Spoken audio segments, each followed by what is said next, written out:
Welcome to the Note-Taking Skills Workshop.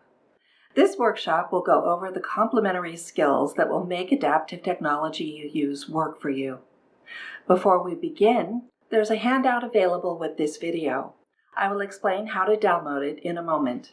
Why are note-taking skills important? Learning how to take notes will help you get better grades, and is a skill you will use throughout your career when you attend meetings and trainings. For example, your boss may ask you to attend a meeting and take notes for them. Being an effective note-taker will enhance your critical thinking skills as well. We're going to talk about learning styles and how knowing your learning style can enhance note-taking. I'll give you the scary statistics when I talk about the purpose of taking notes. One of the most common questions I get from students is how to identify important information. I'll give you some tips on how to do this, as well as some tricks to make note-taking less of a chore. We'll also talk about note-taking systems and how to find a system that works for you. There are two handouts, an outline version of this presentation and a supplemental information handout. To download the handouts, navigate to Attachments and click on the download link in the Actions column. Before we start talking about note-taking, we're going to do a brief learning style survey to help you determine your personal learning style. Knowing how you learn will help you to find a note-taking method that will work well for you. I will be referencing learning styles during this workshop as well. During the survey, I will read each prompt and the 3 possible responses.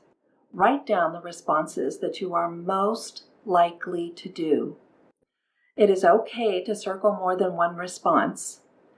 Feel free to pause the video and read the prompts and responses if you prefer. When you're done, count how many answers you had for 1, 2, and 3, and write them down. Let's begin. When I read directions, I 1. Look at a map. 2. Ask for spoken directions. 3. Follow my nose or maybe use a compass. When talking with people, I tend to say, 1. I see what you mean. 2. I hear what you are saying. 3. I know how you feel. When learning a new skill, I 1. Watch what the instructor is doing. 2. Talk through the steps with the instructor. 3. Give it a try and work it out as I go along. Most of my free time is spent 1. Watching TV. 2. Talking to friends. 3. Exercising or making things. When I concentrate, I 1. Focus on the words or pictures in front of me. 2. Discuss the problem and possible solutions. 3. Move around a lot, fiddle with pens and pencils. I remember things best by 1. Writing and color-coding notes. 2. Repeating key words and points. 3. Practicing the activity or rewriting notes. When I study for an exam, I 1. Write lots of notes or flashcards using color. 2. I talk over my notes to myself or others. 3. Write down key information. When I explain something to someone, I 1. Show them what I mean. 2. Explain it to them in different ways. 3. Encourage them to try and talk them through the steps. I first notice how people 1. Look and dress. 2. Sound and speak. 3. Stand and move. I find it easiest to remember 1. Faces. 2. Names. 3. Things I've done. Now total up your 1s, your 2s, and your 3s, and let's look at your learning style scores. If your highest score corresponds to 1, you are primarily a visual learner. Do you close your eyes and try to picture information on the page? That is one of the ways visual learners retrieve information. Visual learners need to watch for important vocabulary, facts, and ideas. Use color pens or highlighters, drawings or doodles, graphs and/or charts to make the information more memorable and easier to retrieve. Make each page visually distinctive so that you can close your eyes and picture the page during tests. Flashcards can be an effective study tool for visual learners as long as you don't fall into the flashcard trap. If you study the cards in the same order, you're memorizing the information in a specific order. Shuffle the cards each time you go through them so that you're not thrown off when you take the test and the questions are in a different order than how you studied them. Use color and sticker, pictures or designs to help you associate information with a visual cue. If your highest score corresponds to 2, you're an auditory learner. Note that if your score on number 2 was low, then fast forward to the next slide. This information will not help you. Okay, you stuck around. You must be an auditory learner. Do you try to remember the person's voice or sounds you heard during lecture when you're retrieving information? This is one way auditory learners retain and remember information. Auditory learners need to listen carefully during lecture. Your notes need to capture the most important information, but you need to focus more on what the instructor is saying than on getting down every detail. Leave a lot of blank space in your notes so that you can fill in additional information later. When you review your notes, read and repeat key information and recite vocabulary and definitions out loud. You may want to use music by creating subject-specific playlists to listen to while studying. Associating information with music can help you retrieve the information later. If your highest score corresponds to 3, then you are a tactile or kinesthetic learner. There is a difference between kinesthetic and tactile learning, so we're going to cover tactile learners first. Tactile learners associate information with touch. For study, use items with different textures or shapes to help you associate information with sensation. Kinesthetic learners need to focus on taking notes. Writing is an activity. Associate information by drawing diagrams or illustrations when you review your notes. Be active during study time rather than sitting in the chair the whole time. One way to be active is to tape flashcards to the walls in your living space and walk back and forth, picking out different cards as you go. If your scores were almost even on 2 or more items, then you are a multimodal learner. Multimodal learners use a myriad of techniques from each learning style. Experiment with tips from all of the learning styles to find the combination that works best. Hint: if it doesn't sound appealing or doesn't make sense, try something else. The purpose of taking notes includes every bullet point on this slide. The most important reason to take notes, however, is that studies of memory show that people forget 50% of information given verbally within 24 hours. They forget 80% within 2 weeks, and within a month, they've forgotten 95%, just in time for midterms. The good news is there's a way to prevent this memory attrition. Take notes during class. Review and update your notes within 24 hours of class. This will make your notes more organized, complete, and easier to study. Highlight or mark the most important points and add or update the information on each page. Refresh your memory by reviewing your notes throughout the term. Early review and frequent study of notes will help improve your grades. Taking notes, if you're working within your learning style, helps you concentrate on what the lecturer is saying. Your mind is less likely to wander if you're focused on identifying and noting key points. One of the things that helps with both memory and note-taking is doing the reading before class. This will give you a head start on the information and vocabulary the instructor will present during class. If the instructor is quoting the textbook, you get to relax and take fewer notes. When new information is introduced, focus more on taking notes. When you get settled in class, take a moment to skim over the notes from the previous class as a refresher. If the instructor summarizes the prior lecture, you don't need to take notes. When the instructor gives new information, focus more on taking notes. Listen actively. I'm going to talk about what this means in note-taking in a minute. Be prepared to take notes. If you're writing your notes, have extra pens or pencils on hand. If you're using an electronic device, make sure it's fully charged or have a backup power bank. Another important part of note-taking is thinking about your learning zone in the classroom.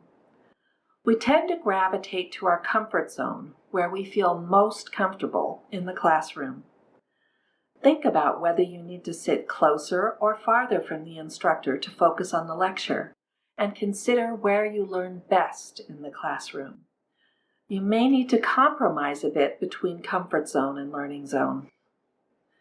Active listening is the best way to capture important information. Your instructor is the best source of information on what may be important. They designed the course, wrote the lectures, and will write the exams. Observing your instructor will help you identify what they believe is important. Watch your instructor for verbal and nonverbal cues. For example, your instructor may point to key information on a slide, or their expression may change when they're saying something important. If the instructor uses gestures a lot, do those gestures mean anything? These visual cues can help you sort out less important information and enhance the usefulness of your notes. Verbal cues are equally important. Your instructor may use lists. For example, they may say, to start, blah, blah, blah, blah, blah, blah, or first, second.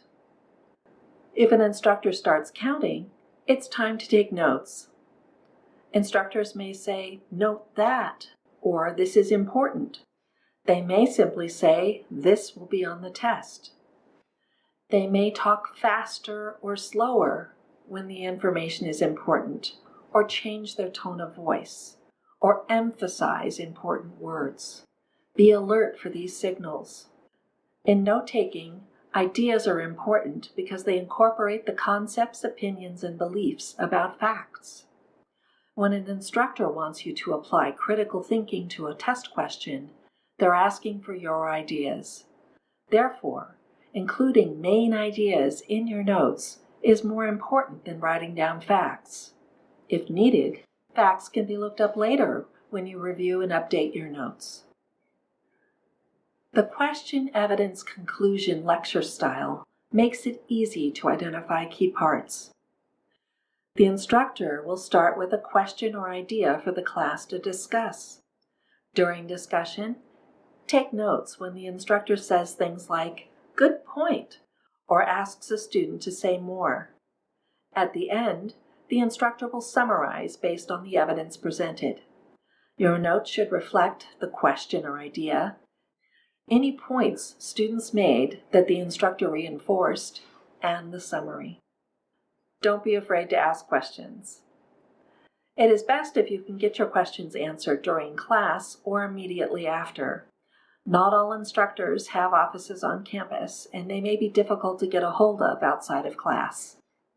Even if you already know what the instructor is discussing, take brief notes about the topics covered. It won't help you if you don't remember the topics the instructor discussed in class when you're studying for an exam. We're going to watch a couple of video clips to learn more about what active listening as a note-taker means. Watch this clip closely. Observe the instructor's body language and gestures. Listen for changes in tone of voice. We have arrived here with in your head. It's a really good dramatic story, but it's not a string of facts. So thus the fact bubble. It's not a fact bubble. The revolution obviously is a lot more than that, and you need to sort of almost be aware of the facts and then allow yourself to step back and look at the big picture. And John Adams and Benjamin Rush and others like them would have been the first to tell you, like, the facts, in a sense, are the least of it. So that's tip number one, is don't get lost in the dreaded Revolutionary War fact bubble.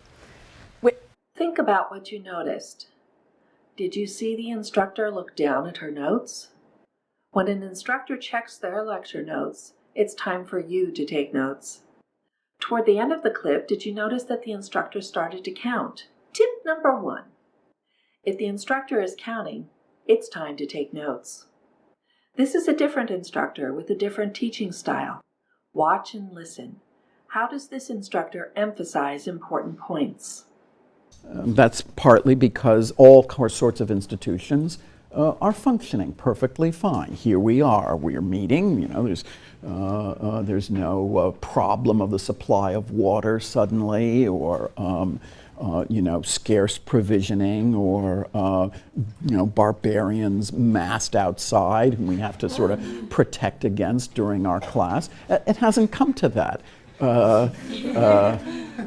yet. But if you look at the lives of ordinary people in the 3rd century, they're not saying, not another emperor, I can't take it anymore. The philosopher Plotinus, for example, one of the great intellectual figures of this time. Now, it's true, he has a very otherworldly way of thinking about things. He is a follower of Plato. He's the leading so-called Neoplatonist philosopher, flourished. Did you feel that the instructor was chatting with the class at the beginning of the clip? Did the instructor look down at his notes? Did you notice the change in topic? When an instructor looks at their notes, it's time to take notes. Also, when the instructor points to a specific bullet point in a presentation or writes something on the board, take down that information. You can practice these observation skills by watching TED Talks or online lectures. I recommend you choose a subject you're not very familiar with. If you're already familiar with the information, you won't have to work as hard. I recommend that you develop this skill outside of class, then start using it during lectures.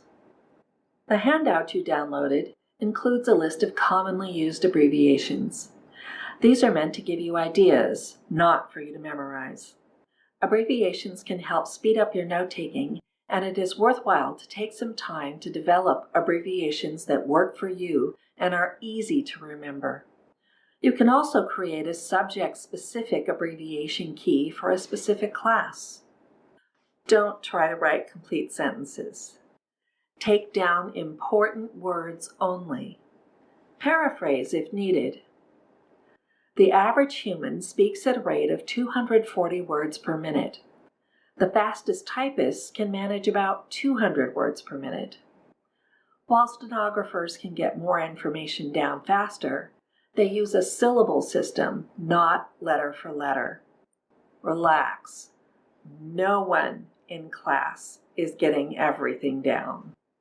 When you're taking notes, leave blank space so that you can go back and fill in the information later.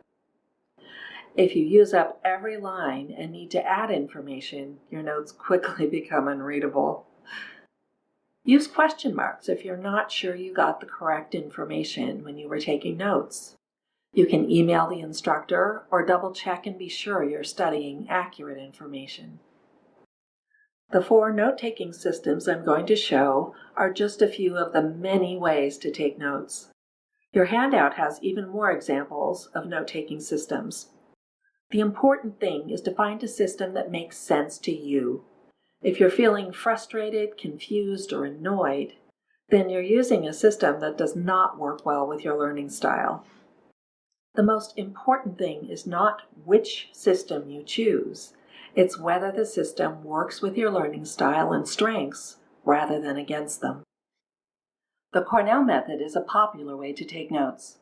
The page is structured into zones. At the top of the page, write the date and class subject. Take notes in the large note-taking section during the lecture.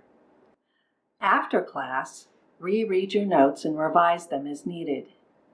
In the keyword column, enter questions that you may need to ask the instructor, subjects that were covered in the lecture, important vocabulary words, and reminders to yourself.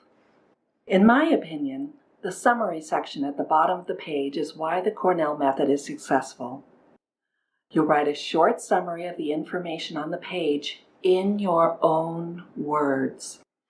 This means you have to think about the information, synthesize it, and use critical thinking to compose the summary. Writing a summary will enhance your understanding and recollection. The outline method is one of the oldest note-taking systems. It can be as simple as a series of indents, or you can use letters and numbers. The main topic starts at the left margin, and you indent for subtopics. Some people get lost in the indenting and outdenting and find this system confusing. That means it's not the right method for your learning style. The charting method works well in classes where the information the instructor is giving is highly structured. It can provide a visual format that makes it easy to take down information and skim your notes. This method can also be used as a tool for summarizing notes after class and may be helpful for taking notes from your textbook. You can use 2, 3, 4, or more columns depending on the information and how you want to study. If this method looks confusing or too structured, then it's not the right method for your learning style. The mapping method is useful for students who are nonlinear thinkers or who don't need to take down a lot of detail to remember what was discussed in a lecture. It is visual and brief. It can also help if you have an instructor who is a nonlinear lecturer. This can also be used to create study tools when you're reviewing notes. If this is confusing or doesn't have enough structure, then it's not the right method for your learning style. In summary, be an active listener and note taker. Pay attention to cues your instructor gives you about what's important. Develop a personal abbreviation system to speed up your note-taking. Always review your notes within 24 hours of class and regularly all term. This is the key to learning and remembering the material. Keep your notes together and organized. Remember to work with your learning style instead of against it. If you're feeling frustrated, annoyed, or confused when you're taking notes, you're working against your learning style. Try different things until note-taking becomes part of learning rather than a chore. Thank you for attending this workshop.